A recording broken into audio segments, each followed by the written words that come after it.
police, all right?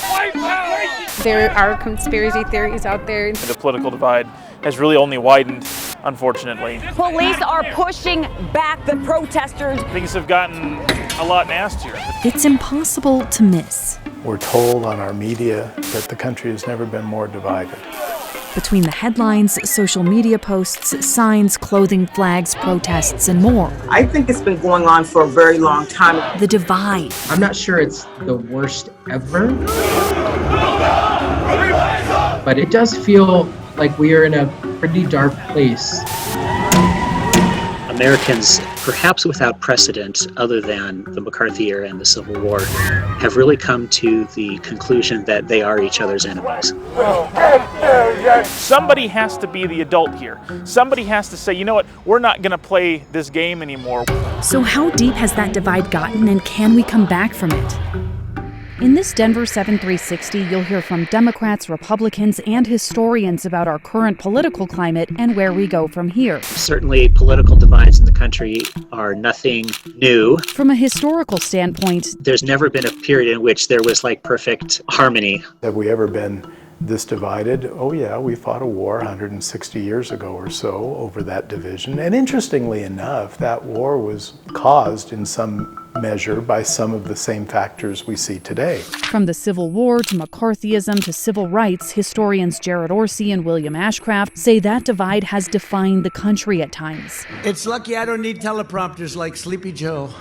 And politicians like Donald Trump have played into it. And so we're always susceptible in a way to politicians who will wage a rhetorical war against any ism. When it comes to this White House, all roads lead to Putin. Communism, socialism, fascism, any ism. Often it has required an external enemy, such as a foreign threat. You can see this in the years leading up to World War I and World War II, for example. Foreign threats do bring some Americans together. But even then, there wasn't complete unity. They try and make you think they set you free. Racism and anti-Semitism disenfranchised entire populations during eras Americans now romanticize. Political conflict and dissent has been a fundamental part of American society since there's been in America. We're here to say that we're here to defend our heritage. I think that it's become particularly inflamed in the last few decades. Hands up! In recent years, that tension has started to boil over.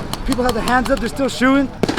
Over the last 30 years or so, we've begun to live in an echo chamber. Echo chambers, where people surround themselves by those who repeat, reinforce, or echo their own beliefs. It's easy to hear only now what you want to hear. Partisan divides turned into political tribalism, with supporters being protective of their own parties, which morphed into political sectarianism, where groups started hating one another. We're gonna walk down to the Capitol. Then last month, a breaking point. USA! So what caused this divide? It comes down to communication. In the political realm, I've seen a noticeable shift in our dialogue, in how we talk to each other. What did they think people would do? I think that the media plays a certain role in that. Will someone please hide the pens from Joe at the White House? I think that politicians play a certain role in that. It's really hard to communicate with someone when they hate you. COVID might also be creating an echo chamber of its own, since people are staying home more and interacting less with those outside their immediate social networks. People are social by nature, and I think being locked in your house behind Zoom calls all day, although there is some interaction, it's not the same. So how do we come together? This is an inflection point for our party. For Republicans, We had an election that was stolen from us. perhaps it starts with accepting defeat. If our party wants to move forward, we need to start recognizing that these are indeed conspiracy theories and that they have no grounding in fact. Speaker Garnett has been elected. For Democrats, it might be about checking their political power. Although Democrats are in control at the state level, that does not excuse us from simply exercising that power with no regard for the voices of our colleagues on the other side of the aisle. For both sides, communication and compromise are key. Just to simply go down to the Capitol and just scream and yell and vote no on everything because it's not exactly how you would want it in a perfect world. I think most voters are very frustrated by that, And for everyone else, we are here to be a part of the solution. We want to see Colorado thrive. If we took more time to listen to each other, I think we'd be in a far better place.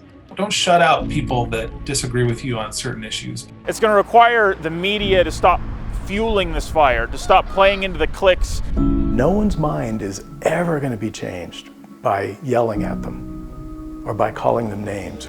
I think we need to understand that tolerance and kindness and courtesy never goes out of style.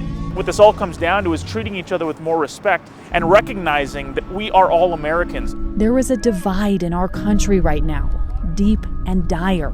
Everyone played a role in creating it, and it will take everyone to overcome it. Megan Lopez, Denver 7.